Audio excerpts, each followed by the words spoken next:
7:14 on this Tuesday morning, when we welcome to Mike number 2. How do you just make your Pendergrass? Good morning. Howdy. How you been? Been good. Busy as normal, but in enjoying the heat and the dryness for a while. Tell you what, the humidity's about to wring me out. The heat don't bother me, but that humidity's killer. Yes, but it's part of our process. The worst case I saw that I went to Springfield about a week and a half ago. My little sister was in when taking care of Mom, and I went up there and I said, the Springfield Cardinals just got in town tonight. Let's go to the ball game. Didn't know she'd never been to one. Of course, it was one of those hot, humid days, and it starts right at 7 o'clock.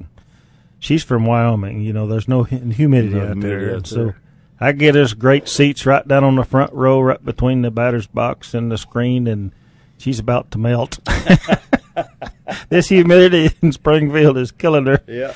Of course, we got a thunderstorm coming through about the 6th inning and cooled everything off, shut it down for an hour, but that helped us. But yeah, people's not used to this humidity. They pay for the price for it when they've been around it. Of course, she grew up here like I did, but she's been in Wyoming too long.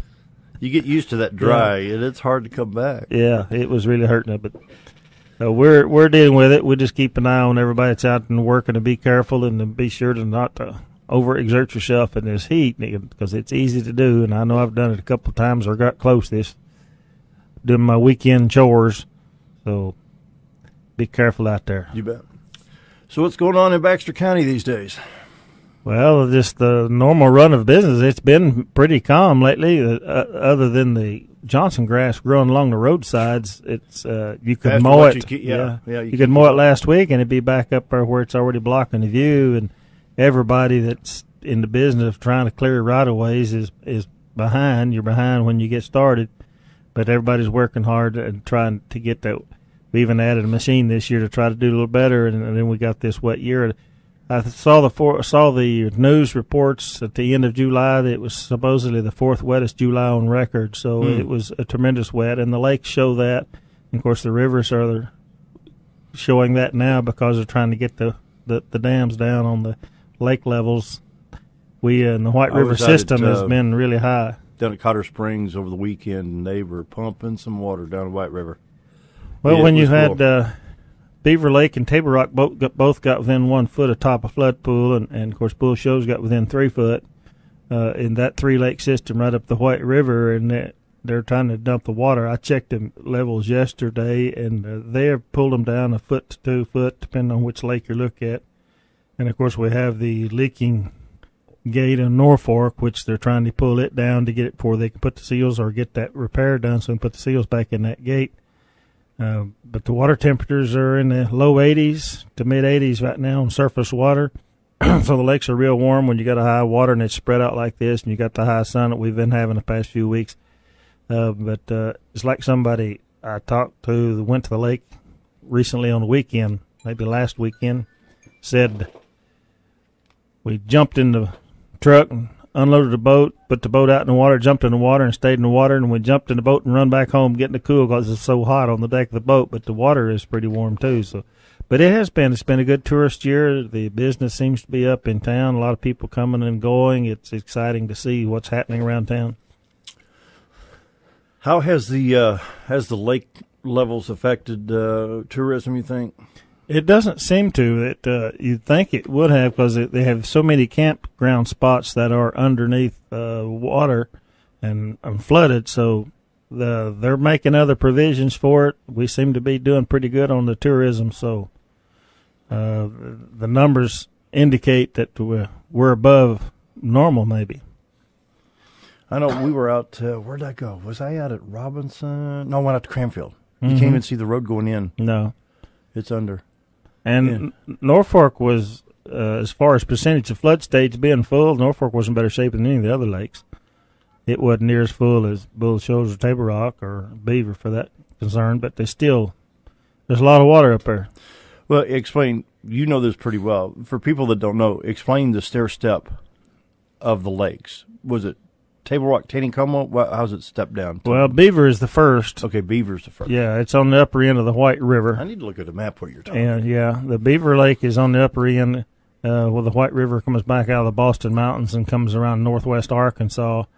and their flood stage is 1130, and they've been at 1129 for quite a while. They're down to 1126, I think I saw yesterday. But then Table Rock, they were 931 as their flood stage, and they were over 929, and but they're down to about 925 or 6 now. And then Taneycomo, which is just kind of a pass-through, their water level is pretty well fluctuated with what's coming out of the dam at Table Rock. And they've been dumping a lot of water in Table Rock because of the various reasons, tourism being a great part of that, on Table Rock especially. But whatever is dumped out of Table Rock rushes through Taneycomo into Bull Shoals. And then Bull Shoals is the last one on the White River. Of course, the Norfolk is on the Norfolk arm of the White River. It goes up into Missouri, and they drain from different drainage areas, and you can tell where the rain was into the James River Basin, which dumps into Table Rock, or into the White River Basin, which comes out of Oklahoma and northwest Arkansas, and they got a lot more water than the Norfolk, which goes up towards Mountain Grove, Willow Springs, and West Plains area drains up in that area. You know, a lot of times I go up into Van Buren, Missouri, where what I call Big Springs, part of Ozark National Scenic Riverways, just off of Current River. And they have a lot of these little graphs all throughout the park, and it talks about how much water comes out of Big Springs. It's considered the largest single spring in the United States at Van Buren, Missouri. They estimate somewhere between 840 million gallons a day come through there. With that being said, they tracked about 40, 50 years ago, where does all the water come from? This is all the other underground rivers and the drainage. They've tracked it as far as about 80 miles southeast of Kansas City to about 30 miles west and about 60 miles north of St. Louis. And, all of that area between Kansas City and St. Louis eventually feeds to southeast Missouri one way or the other. Yeah, most of our spring water, and that's what a lot of people don't understand about the currents that's underneath the ground. When they worry about surface pollution from here, we have a vast current that's running from the Missouri River south to the Arkansas River. And that's where our spring water, the Ozark Aquifer, the aquifers that are underground here, there's about 3 levels of them, I think, where we get our well water. But that is a constant flow. I know where my mom and dad lived in Ava, they had a house up on the hill, and they were telling us a story when they were buying this house. I asked them, said, how much water's in that well? He said 80 gallons a minute. And I thought, excuse me? He said, yeah, it is tested, 80 gallons a minute. He said, when they were building a house up on the hill, they hit an aquifer that was pressurized, and it washed the road out that was going into where they were building the house. They estimated it being 100 gallons, and it was a pressurized solid stream underneath the ground. I forget how many feet down. But all that flows from, like you say, the Blue Spring. There's one up here on the Norfolk River at Hammond Camp, and a lot of springs up in that area that feed from the same direction, as well as the springs here. It's amazing that you have springs here that seem to be on the ridge top, and they're pushing themselves up from underneath the ground up to a ridge top when you got a creek 180 feet lower level, just a little ways from there, but yet you got a spring on top of this ridge. It pushes up through the cracks and fissures in the rocks formation and creates a spring. There you go, yeah. And but a lot of that is an underground stream under there, and it's constantly fed by water, and it is flowing towards the Arkansas River because the thing goes downhill on sea level. Interesting. Well, let's see. What else can we talk about? Where are we at on the, can you talk about the lawsuit on the nativity scene? Well, we have, I suppose that the depositions to some degree have been made public. We have asked for a summary judgment. There's been some bantering back and forth on that. As our side asked for a summary judgment from the judge, we felt we had a good case. They were going to have a settlement hearing the week before last. And my legal advisors called, and we talked about it, and we decided just to cancel the meeting. We have nothing to settle. What we've asked the judge for in the summary judgment said, this is the evidence. We admit the display was there. Is it legal? Is it not legal? They may, or I don't know by what authority they can tell us to what put in it to change it. What they can tell us is what we're doing is the correct way to do it or not the correct way to do it, and then we'll have to make a decision where to go from there. Of course, the plaintiff is thinking that we're violating the establishment clause and that we need to have an agreement, and they're the ones that requested the settlement. And when you have one party that's requesting a settlement, it kind of gives you an indication of what they feel like the case is going. So we feel good about it. There's still a hearing date set in October, either in Harrison or Fayetteville. It's yet to be seen whether or not that'll happen. The judge may come down with a summary judgment before that time period, and we'll see what they go from there. Hope we get to keep it, because I enjoyed coming down there in the Christmas season and going around the square. It's real pretty. It's going to be curious and interesting how this federal judge sees it. Cases that we have looked at, there's 3 particular Supreme Court cases or 8th Circuit up here in Missouri. The ones that are very similar to this one, the defendant, which would be the county, won 2 of those 3 by the decision of the court. The one that was overturned was simply a nativity scene, a standalone that was set inside a courthouse, and the rest of the display was outside on the lawn, and that one was found to not be correct. And we've never been there as long as I can remember. We've always had something incorporated with it out on the lawn. So it'd be interesting to see how the judge comes down on this. They seem to have tried to insert new evidence into this thing after the depositions, after the case was filed, which tells you that they're trying to support a case that it's the kind of a late stage. They've got too many holes in the wooden boat and trying to caulk it from the inside while it's wet. But you never know. Even though we may feel good, I'm sure they do too. And so what the federal judge reads and studies in the case law and looks at the evidence, the testimony in this, well, she'll come down with a decision, and we'll react from that, from whatever that decision may be. And there's lots of things can be done, but we'll see what they say. It's going to be interesting. Well, I hope our folks support the nativity scene on the courthouse lawn. And is there any public opinion to be rendered in this yet, or has that already been accomplished?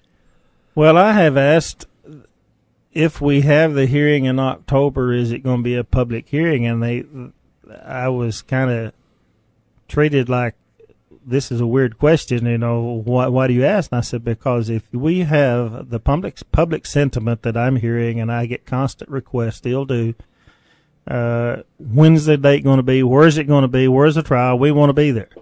If you'll have a public hearing, the courtroom will be full from the folks from Baxter County. And you think so? I said, I know so. I don't have to think about it. You have them standing in the corridors of the courthouse. I've had people ask me, and I said, well, we'll just wait and see what happens. We may get a summary judgment, but the dates are October 15th, 16th, and we're not sure where it's Harrison or Fayetteville yet. But it was kind of an unusual request for me to ask them. Said, I want a public hearing. If we have a hearing, I want it open to public and announced, and the public have the opportunity to be there because they want to come. And that's, as I've told other news reporters, I said, this is not personal to me. This is something that the county has done and something that we've continued to do, and we have kept it there and defend it because the folks of the county want this thing here. And that's simply my position, and I don't have a personal dog in the fight.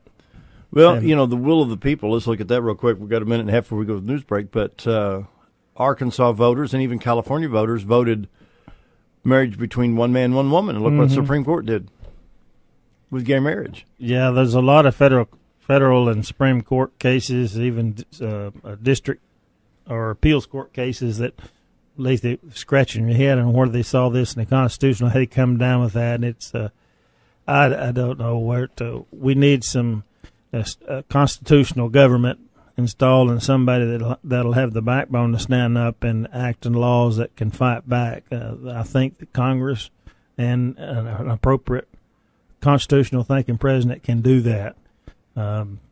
We've almost ceded our authority power completely to the Supreme Court in some of these cases, or to the executive branch, and that needs to come to. That's not what our founders. We do have what's called Congress. Yeah, we do. That's not what the founders intended. They intended it for to be a checks and balances, and we need to be sure to get back there, or at least get people there that'll do that. You got a meeting tonight? Yeah, we have a quorum court meeting tonight.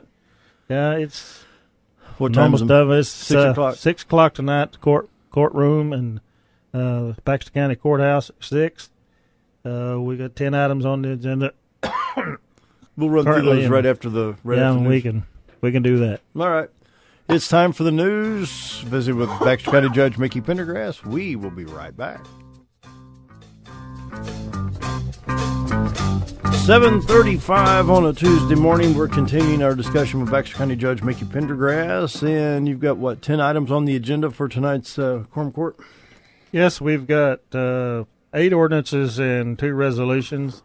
Some of them is regular run-of-the-mill ordinance per month, but there's some changes being made and some money moved around. We did our budget committee meeting in July, the 6-month look at it, how our revenues are and where our budget is, and we highlighted some areas to where that the funds were going to be running short, and we had some extras elsewhere, so we are moving some money on tonight. The first one is just changing the line item in a GL that is used out of the sheriff's office. It's mislabeled, and we changed GL numbers and set up according to legislative audit and accounting procedures a few years ago, so we're just correcting that. Where we have some excess funds in Road and Bridge, we're going to move $50,000 of that back into our operating budget to hopefully to put some stripes down on some roads that are needing it, because we had obligated all the funds we currently had, so we're going to move that in there to cover that and maybe some other construction issues. We've sold a little bit of material. We've got a surprise. Some of our workers' comp budget expenditure line items were going to be in the red. That we discovered this a couple of months ago. The girls in my office keep an eye on that, but all of a sudden we got a dividend check from, I think, 2011 dividend from workers' comp, which was a pleasant surprise to be able to cover all those shortages, and even had a little left over. Good. And moving some other commissions around. The Juvenile Services had some line items that was short, as well as some things that was needing to be done in the Sheriff's Department budget. So our collector has done such a great job on highlighting the volunteer animal control tax this year that we only collected with just under $7,000 all of last year, and she's already over $36,000 this year. And we had dedicated $80,000 out of County General to fund that operation. And so far we've only used $40,000, and with this kind of money coming in, it freed up the other $40,000. So we're going to use tonight. We're transferring just under $11,000 to support some shortages in juvenile services and in the Sheriff's Department budget. The big thing on here that we're working on right now is we got a grant several years ago. The county got a grant to replace the communication radios for fire departments, law enforcement, and other, just like in my truck, and replaced all the mobile radios, which were, and I hope I say this correctly or Jim's going to learn me again, but they were digital type radio systems, and we're still using analog in our dispatch systems, which has created some issues out of our 911 dispatch and in the sheriff's dispatch office. So we have come up with a new console replacement to make the state of the art and it changes a lot of the equipment that can break down, and put new dispatch consoles, 4 units in the 911 center and 2 in the sheriff's office, which will put it all back to digital. And with our in conjunction with our new tower on Matney Mountain, and we just got finished with, opens up the communication, makes it much stronger, and even the dead spots in this county. This is overall, it's about $282,000 investment in 911 center, and maybe it's $285,000, and then $82,000 in the sheriff's dispatch. So we're looking at a $350,000, $360,000 investment in radios. It will make it very more proper. We have some concerns in some areas that we might be missing something. This should improve us, make us again back to the state of the art, which if you've never seen the 911 center and the dispatch and what they have there, this will even improve what's there and make it much better. So we have the resolutions. We're going to purchase this at 911 based upon our 911 money that comes in designated for 911. We're going to lease most of that on a 3-year lease, and we have to have resolutions from the quorum court to approve these leases. The sheriff's office dispatch is going to be leased interest-free for 12 months, and they have a fund which they're going to pay that out of. So it kind of keeps us from spending all our money at one time and frees it up if we have other needs. But this will vastly we feel like improve our communications and our ability to take care of business at the control center. When you look at the terrain of our county from Gamelia to Three Brothers going west and all the way down to Big Flat, if you're down at Big Flat and you've got to be on the radio to somebody in Gamelia or the Missouri line, will these radios help that communication? Yes. What helped that more than anything is this is more of a communication of being able making it from getting it away from the analog back onto the digital. If you understand radio lingo, you'll get that. The tower at Matney Mountain, we can communicate. It's a 190-foot freestanding tower. On Matney is one of the tallest knobs, and it's on the south side of the White River down by North Fork. We have a repeater system. We have a repeater system up north at County Road 18 and 5. We have a repeater system over at Henderson, a repeater system in Cotter-Gassville now that's been updated, and we have one here in Mountain Home. And with that repeater that is at the tower on Matney Mountain, that'll be able to allow us to communicate solidly with anybody within the county and somewhat outside the county, because depending on where you're at in location. But yeah, this will help a lot because there were dead spots still in the county that were having trouble. We shouldn't lose anybody now. That's good. When we get this all done. I just Googled just for the curiosity. I Googled Three Brothers, Arkansas to Big Flat, Arkansas. It popped up 1 hour and 18 minutes, 60.5 miles. Mm-hmm. And when I lived in Clark Ridge, I drove to Big Flat. For meetings, I'd drive from Big Flat back home. I remember when we were buying a house we're living in now, and I'd had a meeting at Big Flat. And it's somewhere down that area. And then as I come back home, I said, man, I could already be home if I was already moved. I've got another 30 minutes to go. Yeah. But, yeah, it's a long ways. It's quite a stretch down there. And those are good people that we've got to know a lot of good people down in that area. But, yeah, it's a communication. Now, Big Flat area and their fire department currently and have in the past, they dispatch out of the 911 center in Marshall. Really? Their wavelength, and they communicate seemingly on those wavelengths more with Searcy County and Marshall and with Stone County and Mountain View because they're actually closer to them than they are to us. But we have the capability of talking to them right up front. We can do that here, and we have, of course, the Sheriff's Department has to go down there because it is still in Baxter County law enforcement. Yeah. When there's a wreck, it's a long run down there. Something they have to make a call on when you go from out of, say, the deputy's in the vicinity of the office in Mountain Home, and he has to run Push Mountain Road to Big Flat. It's a long, hard run. And but we do have a lot better ability to communicate with them now than we have had in the past. Okay, now I got to throw you a curveball. You weren't expecting this at all. I've seen this going on in the city and the county, and I've talked to the mayor, and he's going to be here tomorrow. We'll discuss a little bit more. You see these guys running their lawn services, and they've got the zero-turn lawnmowers. Many, many times this summer with the excessive wet grass, they have got the rock deflectors bungee corded open to where there's no protection whatsoever. What's your thoughts on doing this? Where I live, there were some guys mowing the grass across the street, and they were aiming that exhaust chute of that mower deck right at me. And I thought, now, wait a minute. You know, I was about to hide under Well, one I of the think cars. As a business practice, and they better have good liability insurance because I think they're opening themselves up to liability, and that would be dependent upon the people that was harmed with it.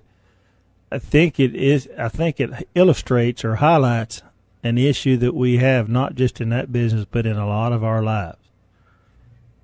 Driving down the road, I drive 8 miles one way to town every day, and used to drive farther than that. You go down the highway, and a car pulls up from the county road or approach that's right of you. You're within 300 feet of that car, and they're in such a hurry they pull out in front of you, go a quarter, half a mile, and turn off. Yeah. We're running in too big a hurry. We're in too big a hurry to get somewhere, to get something that's like these guys. They got to get this job done and get on to the next one, and they forget the safety. Stop signs around here are merely a suggestion. Yeah. Well, those both just illustrated an issue that people are in too big a hurry. They need to slow down.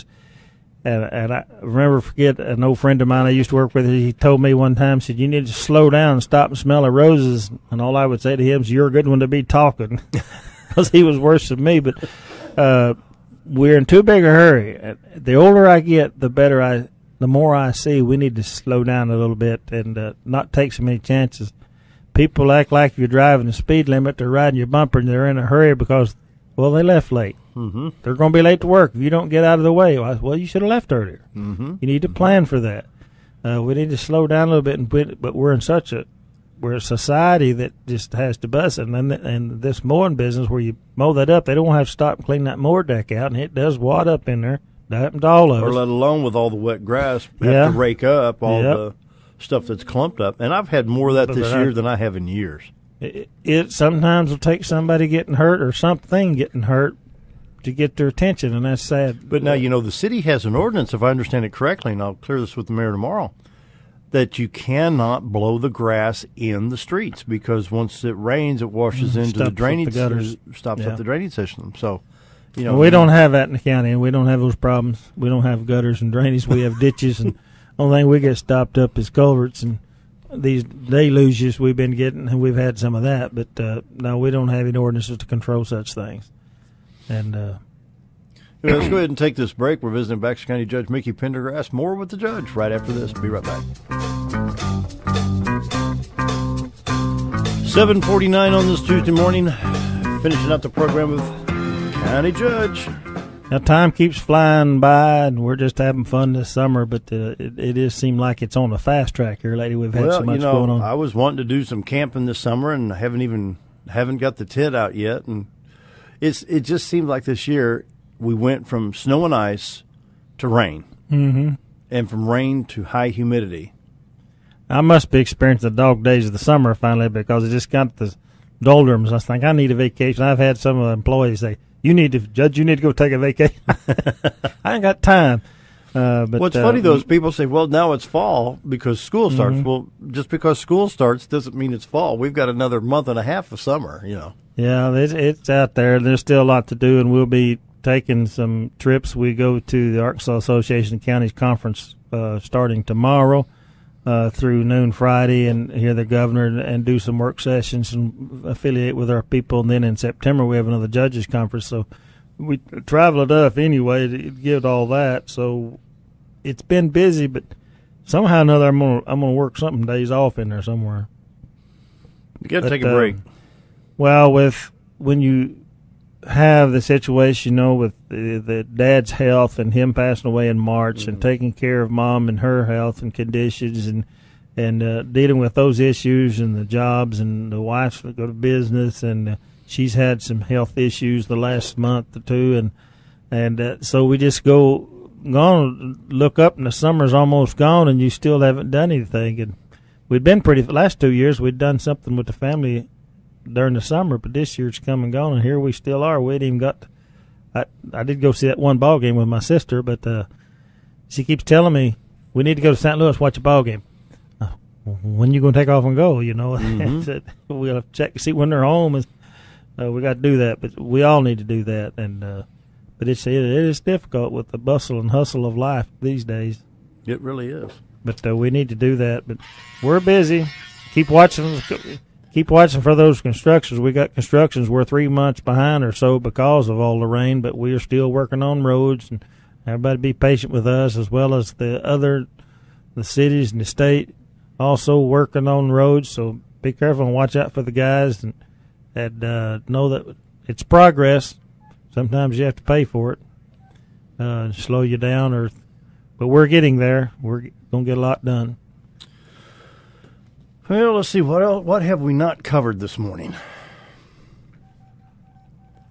We still have a jail issue in Arkansas, which is a whole big can of apples. It's a drain on county's budget. But I will say this: the legislature, and with the help of the Governor Hutchinson, did. I was looking at our revenues yesterday when the treasurer put out the report that she's good to put out every month now, and our jail state reimbursement revenues are way up because they had been always paying in arrears, and they have caught that up, which is good for this year. Now we'll be back probably on the same standard repayment, even though it's $2 more a day per prisoner. But it has helped this year relieve some of the counties, and I see what it did to our revenues. And they're constantly working on this thing, trying to figure out the solution with the mental health. And I was I've been having community meetings around the community. And by the way, if you see us in your community, we got one in Clark Ridge this weekend. On Saturday night, we'll be in Hand Cove and Big Flat, and there's another one, Midway, coming up pretty quickly. We've had 7, 8, 9 of them so far, and we had a really good one last week in Gamelia. And Senator Flippo brought up the fact he co-chairs a mental study committee with a joint committee in the House and the Senate, and I did get to sit in on one of those committees back in earlier, and that is another issue they're trying to deal with. Our jail issue is address that part of it. The court systems are changing, bringing in the drug courts, that should help, but we still have a big problem with jail space, prison space, and overcrowding. Bob Zador was here Friday, and we had the governor on along with Sheriff Montgomery, and talking about the issue of the $7.4 million that they're looking to add more beds to the Pine Bluff facility to help alleviate some of this. Yes. Yeah, I think they're adding about 200 beds there. Some of that's already been opened up, and they're doing some construction on some more. That's a drop in the bucket. But then you mentioned Senator Flippo, and I had asked Governor Hutchinson about this either right around the time he was elected or just before the election. Has anybody done a study on the mental health or the mental psychology of the criminal mind? Well, there's been some work done on that, but this committee, and I was in Little Rock back earlier in the year on something else, and some of the guys at the AAC asked me to go with them over this committee. And when I get over there, Senator Flippo's co-chair. It's a joint committee, and they are studying if they can and what they can do to help address that side of the issue.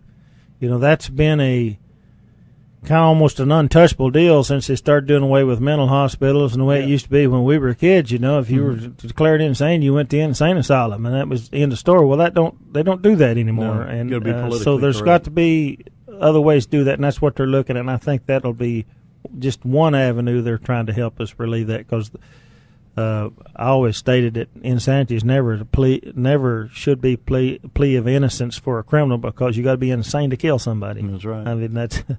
Final 30 seconds, your final thoughts, sir. Well, we appreciate everybody's support and everybody's working with us and understanding, and keep up with us. And if we're in your area, in one of these community meetings, come by and let's visit.